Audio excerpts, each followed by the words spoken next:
বিভিন্ন ধরনের অজুহাত দেখিয়েছিল। তো তারই প্রেক্ষাপটে আমরা আপনার 11/7/2023 তারিখে গণ অধিকার পরিষদের আপনার কার্যক্রম এবং কার্যালয় যাচাইয়ের জন্য নির্বাচন কমিশন থেকে একটা তদন্ত করে। সেই তদন্ত কমিটি স্পষ্টভাবেই প্রতিবেদন দিয়েছিল যে গণ অধিকার পরিষদের যে আপনার এখানে তার প্রতিবেদনের শেষ অংশটি ছিল এইরকম যে নির্বাচন কমিশনের একজন উপসচিব আইন শাখার দায়িত্বে, যিনি একজন জেলা ও দায়রা যুগ্ম জজ, অতিরিক্ত জজ, তার প্রতিবেদনে ছিল এরকম: শেষে যে বর্ণিত রাজনৈতিক দল নির্বাচন কমিশনের আবেদনের সাথে কেন্দ্রীয় আহ্বায়ক কমিটি দাখিল করেছে। 1 জুলাই 2023 সালে দলের জরুরি সভায় গঠনতন্ত্র অনুযায়ী আহ্বায়ককে অপসারণ করার ফলে বর্ণিত আহ্বায়ক কমিটি বর্তমানে অস্তিত্বহীন এবং অকার্যকর। বর্ণিত কাগজপত্র ও গঠনতন্ত্র পর্যালোচনায় উক্ত দলের আহ্বায়ক ডক্টর রেজাক ইবরিকে অপসারণ করার প্রক্রিয়াটি নিয়মতান্ত্রিক ও গঠনতান্ত্রিক ছিল এবং 10 জুলাই 2023 তারিখে দলের জাতীয় কাউন্সিলে নির্বাচিত কেন্দ্রীয় কমিটি গঠনতান্ত্রিক এবং কার্যকর মর্মে কমিটির কাছে প্রতীয়মান হয়। এইটা গত বছর নির্বাচন কমিশনের তদন্ত প্রতিবেদন ছিল। তারপরেও কিন্তু আমাদেরকে নিবন্ধন দেওয়া হয় না। সর্বশেষ আমরা 25/7/2023 তারিখে আমাদের নিবন্ধন পুনর্বিবেচনার জন্য নির্বাচন কমিশনের কাছে আবেদন জানাই। তারপরেও কিন্তু তারা আমাদেরকে আপনার নিবন্ধন দেয়নি। তারপরে আমরা যেহেতু এই বর্তমান ফ্যাসিস্ট সরকারের পতনের পরে রাষ্ট্রীয় প্রতিষ্ঠানগুলো তাদের মতো সক্রিয়ভাবে কার্যক্রম করছে, তারা জনগণের আশা আকাঙ্ক্ষাকে ধারণ করে এগিয়ে যাচ্ছে।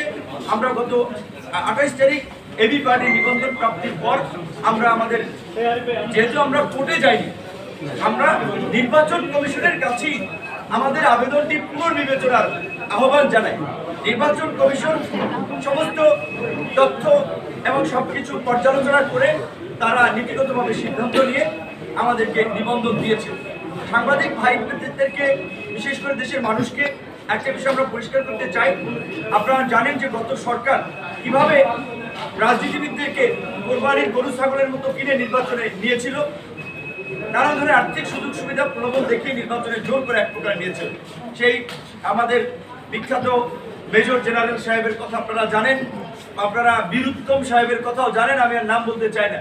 এই সমস্ত লোকদের কথা আপনারা জানেন। তো আমরা গণ অধিকার পরিষদ 2018 সালে, বিশেষ করে গণ অধিকার পরিষদের সভাপতি হিসেবে আমি সাধারণ সম্পাদক রাশেদ খান, অন্যান্য নেতৃবৃন্দ, আপনারা জানেন যে এই নেতৃবৃন্দই কিন্তু 18 সালে এই যে আজকে কোটা সংস্কার থেকে রাষ্ট্র সংস্কারের সফল গণ অভ্যুত্থান হয়েছে, এই গণ অভ্যুত্থানের বীজ কিন্তু, এই আন্দোলন সংগ্রামের বীজ কিন্তু 18 সালে বপন করে দিয়েছে।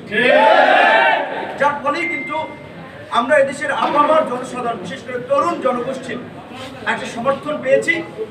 যার ফলে আমাদের 18 সালে যখন কোটা সংস্কারের দাবিটা আংশিক পূরণ হয়েছে, তখন আমরা কোটা সংস্কার থেকে রাষ্ট্র সংস্কারে গণ অধিকার পরিষদ নামক রাজনৈতিক দলের ঘোষণা করি এবং আমরা এই তরুণদেরকে সংগঠিত করার জন্য, তাদের প্রতিবাদী চেতনাকে জাগ্রত করার জন্য, মানুষের অধিকার আদায়ে আমরা সক্রিয় এবং সোচ্চার ছিলাম।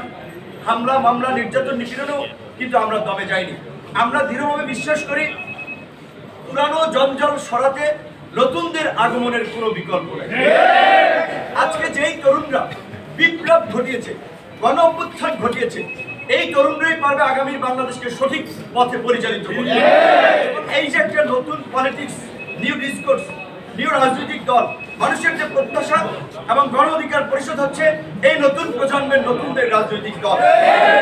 এখন এই দল যেন একটা সম্ভাবনাময় শক্তিশালী দলে পরিণত হতে না পারে, এই দলের নেতা কর্মীদের বিরুদ্ধে অতীতেও নানান ধরনের প্রোপাগান্ডা, ষড়যন্ত্র হয়েছে, এখনো হচ্ছে এবং হবে। কিন্তু আমরা পরিষ্কারভাবেই বলতে চাই, শেখ হাসিনার ফ্যাসিবাদকে মোকাবেলা করেই কিন্তু, শেখ হাসিনার সাথে লড়াই সংগ্রাম করেই কিন্তু আমরা আজকে এই অবস্থাটা তৈরি করেছি। আপনাদের সবার আমরা ইতিবাচক সহযোগিতা চাই। আগামীর বাংলাদেশ বিনির্মাণে বিশেষ করে তরুণ, পাশাপাশি তরুণ বলতে শুধুমাত্র বয়সের তরুণ আমরা বোঝাচ্ছি না, যারা কাজের তরুণ, যাদের তারুণ্য আছে, বয়স যাদেরকে বয়সের ভেবে বাঁচতে পারে না। এই যে আপনাদের এই আন্দোলনে 60 বছরের আপনার বৃদ্ধ কিংবা 50 বছরের আমাদের মায়েরা রাজপথে তাদের সন্তানদেরকে নিয়ে কিন্তু নেমে গিয়েছে। অবসরপ্রাপ্ত সামরিক কর্মকর্তা কর্মচারীরা রাওয়া ক্লাব থেকে তারা কিন্তু রাজপথে নেমে এসেছিল। অবসরপ্রাপ্ত বিভিন্ন আমলারাও কিন্তু এই জনগণের পক্ষে অবস্থান নিয়েছিল। কাজে এই যে যারা প্রতিবাদী তারুণ্য যাদের মধ্যে রয়েছে, সেই তারুণ্যকে নিয়ে